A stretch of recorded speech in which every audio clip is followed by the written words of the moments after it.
Hello, and welcome to My Point of View movie review. Today, we're gonna go back in time with a retro. Man, I just got done watching MOONRAKER 007, James Bond. Now, my favorite James Bond of all time is Roger Moore, so I'm biased when it comes to his movies. I will admit they are campy, cheesy, bad green screen, but hey, this is the 1970s and 80s.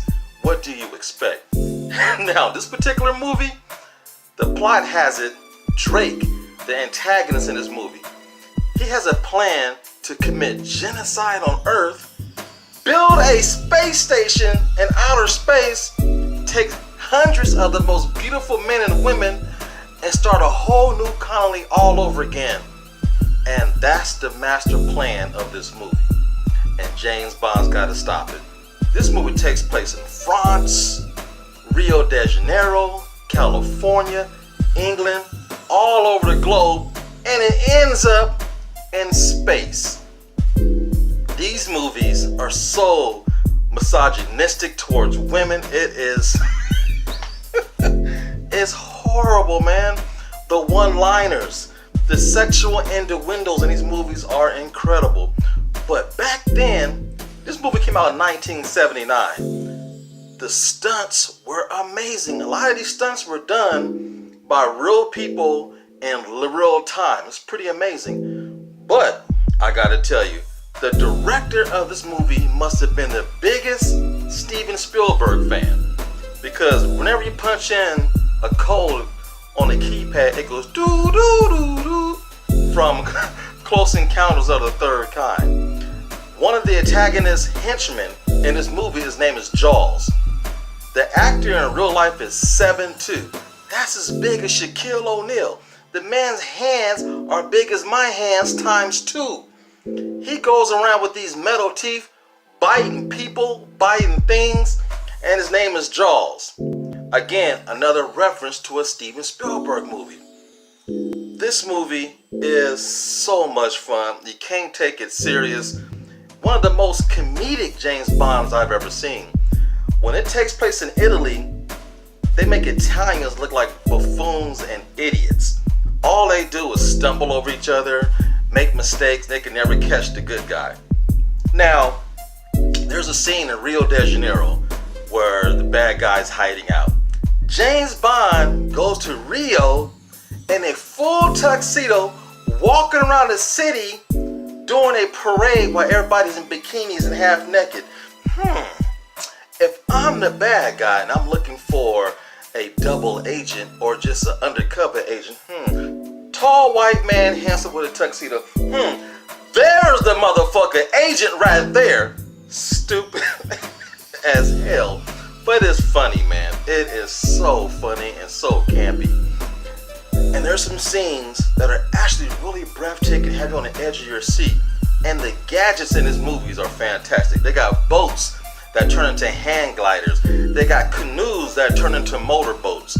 The movie is so much fun. You really can't take it serious.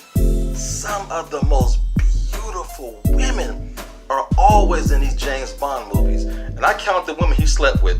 1, 2, 3 women he knocked boots with in this movie. James Bond is a player from the Himalayas.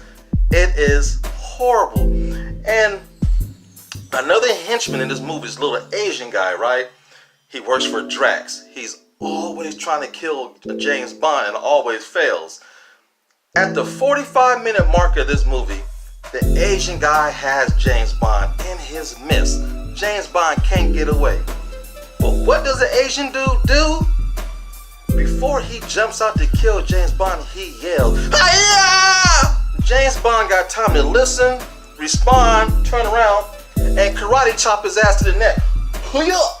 Every time this Asian man swung any instrument or killing instrument in his hand, he yelled, "Ya! Boy, I was dying. I'm like, this is some bad acting.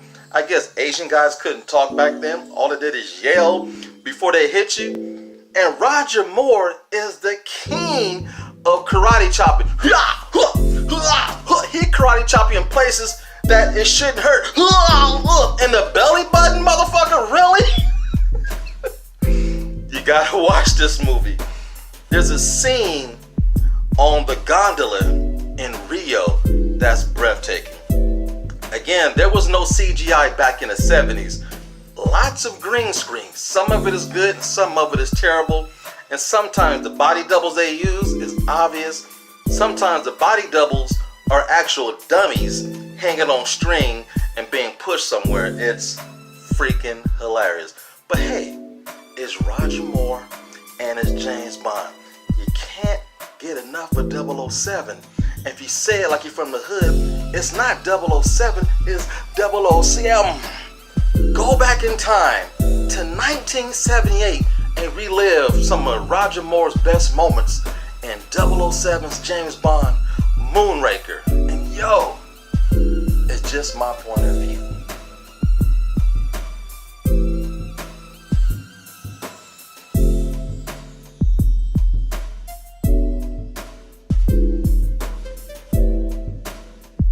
Watch Moonraker, you will have a blast. It's on Netflix right now. Hit that play button and go back in time to the hills of 19.